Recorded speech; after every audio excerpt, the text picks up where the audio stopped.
مەلای گەورەی کۆی ناوی محەممەدی کوڕی عەبدوڵڵای کاک ئەسعەدی جەلی زادەیە لە ساڵی 1876 زاینی لەدایک بووە لە بنەماڵەیەکی زانستخواست لە سەردەستی باوکی سەرەتا لە سەردەستی هەندێک وەکو ڕیتمی ئەوسای مەدرسە و حوجرەکانی ئەو کات سەرەتا لەلای هەندێک لە قوتابیەکانی باوکی خوێندوویەتی پاشان ئیجازەی علمی وەردەگرێ و لە شوێنی باوکی دەست دەکا بە تەدریس و ئیمامەت و خەتابەت لەو مزگەوتە گەورەی کەوە لەلایەن باپیرەوە بنیات نراوە بە ناوی مزگەوتی حاجی مەلا بەکر ئاغا پاشان لە مزگەوتی حاجی مەلا ئەسعەدی جەلی اینجا کۆمەڵە قوتابی گەلێکی زۆر دوای ئەوەی کەوا لە شوێن باوکی ئەم ڕۆڵە زانستیە دەگرێتە دەست لە سەرجەم پارچەکانی کوردستانی ئێران و تورکیا و سووریا و بەدەیان لەم قوتابی ئەم پارچانەی کوردستان لە سەردەستی مەلای گەورەی کۆیی ئیجازەی علمی وەردەگرن. اینجا ئەم زانە بەرز و پایە بەرزە وێڕای مەسائلی تەدریس کە هەتا هاتووە لە ژیاننامەکەیدا دەڵێ 75 جار متەوەلی وتۆتەوە. طبعا لە حوجرەدا یەکێک لە عیلمە قورسەکان مختصەر و جەمع الجەوامعە. ئەم پیاوە مختصەرەکەی نا بەڵکو متەوەلەکەی 75 جار بێ لەبەر وتوێتەوە واتە ئەوەندە تەدریسی لەسەر بووە بە مەلەکە بۆی. اینجا کاتێکەوە هێڵی شەمەندەفەری بینی ئەستەمبول و شام کە بە مووسڵدا ڕەت دەبوو کرایەوە لە ساڵی 1913 لەو کاتدا سلێمان نەظیف بەک والی مووسڵە لەوێدا کە بەرپرسی زانان دەدوێنێ دەڵێ تۆش وەکو زانان وەرە با قسەیەکتە بێت بەڵام لەو کاتەدا ئەو اعتیذار دەخوازێ کە پێشتر پێم نەوتراوە بۆیە ناتوانم هیچ قسەیەکم هەبێ بەڵام ئەو هەڵدەستێ بە عەرەبیەکی زۆر فەسیح و زۆر ناتق وتارێک دەدا کە سەرجەم ئامادە بووان کە منکێش و سەراسیمەی خۆی دەکات دوای هەڵدەستی دەڵێ وەڵڵا ئینەکە خەتیب لەجەدیر بالخەتابە دەڵێ بەڕاستی تۆ وتاربێژێکی ماهیر و لێهاتووی وتاربێژی هەر قابیل و شایستە و لایەقی تۆیە. اینجا دەڵێ وەرە چی داوایەک تێ تا بۆ جێبەجێ بکەم دڵ هیچ داوایەکم نییە تەنها ئەوە نەبێ کە لە کۆیە قوتابخانەیەکمان بۆ بکەیتەوە بۆیە گرنگە ئینسان کاتێکەوە دەستی دەگات ئەم پێگانە قۆرەخکاری و ئیستیغلالی وەزیفەکەی خۆی نەکا و بۆ خزمەتی عام بیقۆزێتەوە. اینجا کۆتا خاڵ لە ژیاننامەی کە باسی دەکەین ئەوەیە ئەم پیاوە بەڕێزە لەگەڵ ئەم هەموو مەشغەڵەتی و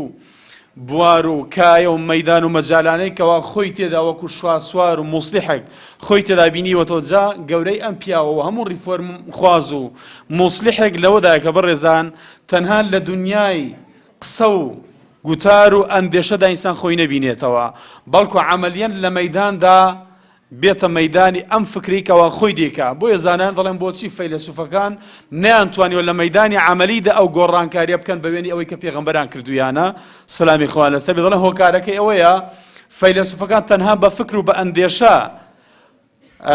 شتیان وتووە پەیوینیان بووە و هەروەها ئیسلاحاتیان لە بواری فکردا بووە زیاتر بەڵام پێغەمبەران و سەلامی خوا و هەر کەسێکی تری ریفۆرم خوازیش کە وێڕای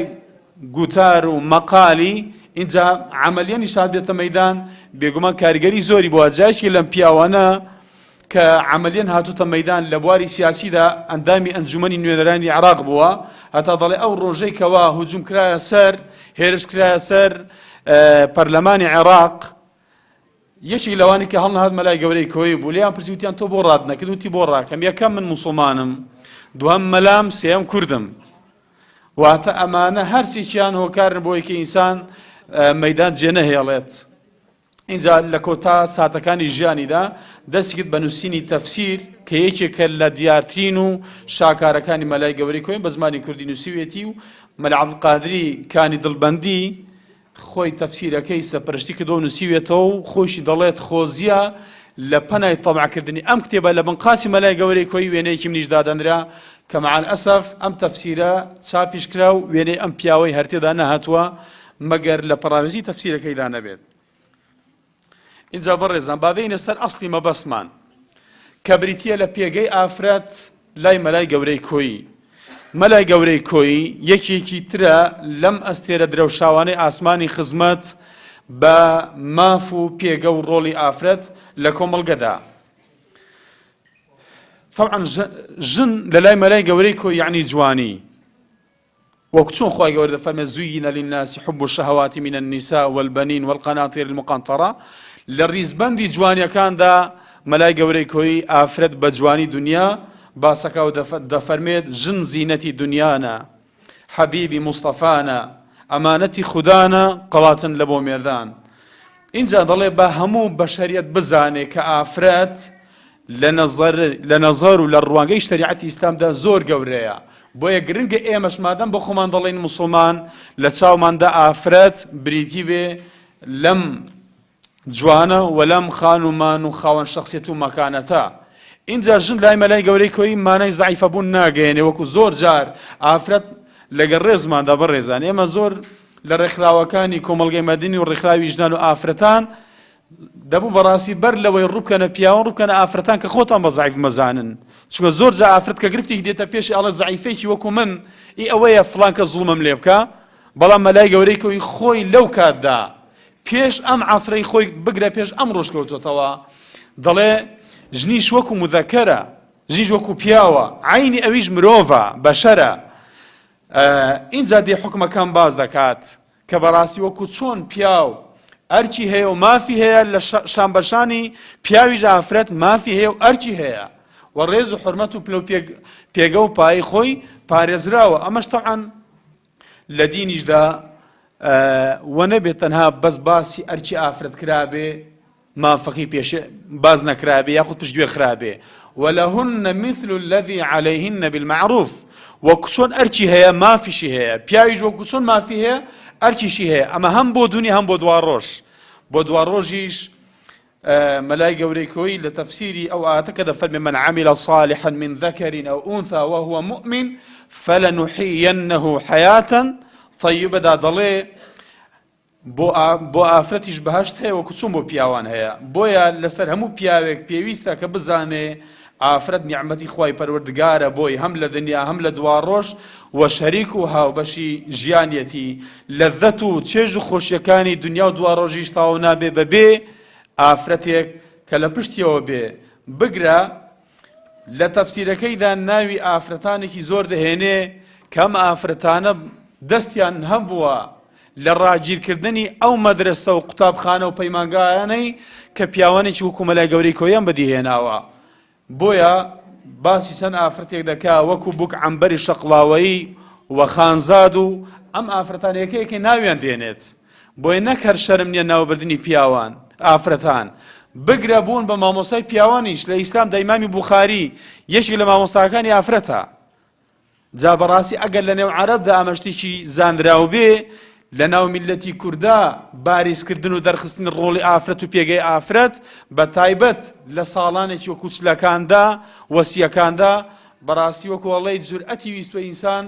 باسی ئافرەت بکە. اینجا لە ڕووی زانستیەوە مەلای گەورەی کۆی یەکێک لەو مافەزەوت کراوانەی کە ئەوسا فکری عامی خەڵک وا بووە کە بەڕاستی خوێندن بە شێوەیەکی گشتی بۆ پیاوانیش علمی مەکتەب و قوتابخانە ئەمە زانستی شەیتان بووە. اینجا چ جاوێک کە ئافرەت بێنی بیخەیتە بەر ئەم خوێندنە. بەڵام مەلای گەورەی کۆی کە ئەم داواکارەی خستە بەردەم والی مووسڵ سلێمان نەظیف بەک دوایی قوتابخانەیەکیان بۆ کرایەوە لە کۆیە بەناوی قوتابخانەی ڕەشیدیە. یەکەم کەسێک کە دەینێرێ بریتینە لە کوڕەکەی خۆی، بریتە لە کچەکەی خۆی بەناوی نەجیبە خان. اینجا مەلای گەورەی کۆی ئەڵێ هەستە پێشکەوە ئەیلاوی کۆی ئاگاد لە خۆ بێکاروان ڕابرد و ڕۆی بە نووری عیلمت ڕێگا بەدەرخە بە زووری بازوو بارێ بەسەرخە بە باڵی علمی بفڕە وەک جیران بەهێزی علم هەڕوە بن بەحران. اینجا دوایی دەڵێت هەر لە تەفسیرەکەیدا دەفەرمێ خۆزیە یاخود چەند جوانە کە پیاو خێزانەکەی وەکو خۆی ئەهلی علم و زانست و زانیاری و ثەقافەت دەبوو بەیەکەوە دەردەشەی بابەتە زانستیەکانیان دەکرد یاخود خۆزگە دەخوازێ کە ژنومێردەکان ژیانیان جوانتر دەکرد بە زانیاری و علمیان. اینجا ڕۆڵی ئافرەت و گوتمان بەرز دەنرخێنێ دەڵێ لە نێو کورداندا ئافرەتانێکی زۆر دەرکەوتوون وەکو خانزاد حەیدەری و عەمبەر شەقڵاوەیی. اینجا دەڵێ ئێستا مەدرسەی شەقڵاوە لە فەزلی خێزانی عوثمان پاشا بەرقەرارە و هەروەها بەردەوامە. اینجا باسی شکۆی ئافرەت دەکا. طبعاً مەلای گەورەی کۆی وێڕای جەخت و تەئکیدکردنەوە لەوە کە ئافرەت مافێکی سروشتی خۆیەتی تەمەتوع بە وەزیفەی خۆی بە دەرچوونی بە ڕۆڵبینینی شانبەشانی پیاوان بەڵام بە شێوازە شەرعی و عورفی و نەریتیەکان دەڵێت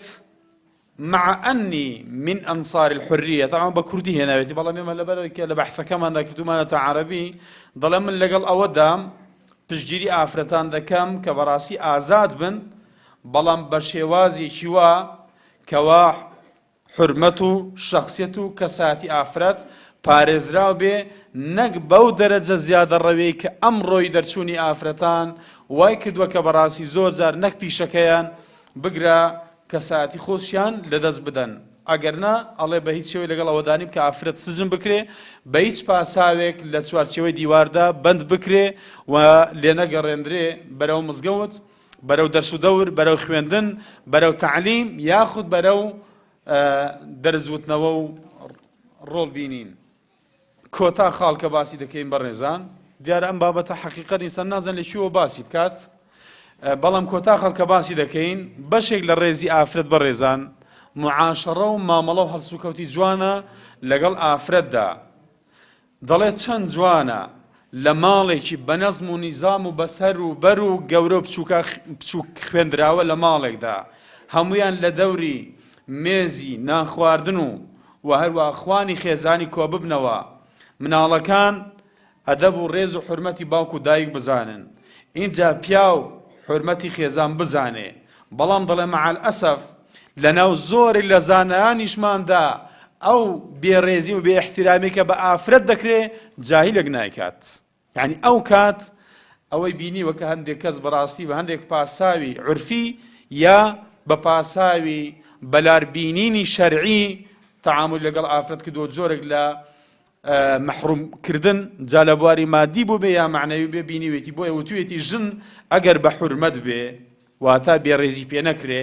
بێ زیلەت و زەحمەت نەچەوسێندرێتەوە و نەخرێتە ژێرباری زەحمەتیەکانی ژیان، بە تەربیە و ڕەحمەت بێ، دڵگوشاد و لێوخەندان کوڕی دەبێ وەکو شێر عاقڵ و دانا و دلێر بە دڵ غەنی و بە چاوتێر سەردار و مەردی مەیدان.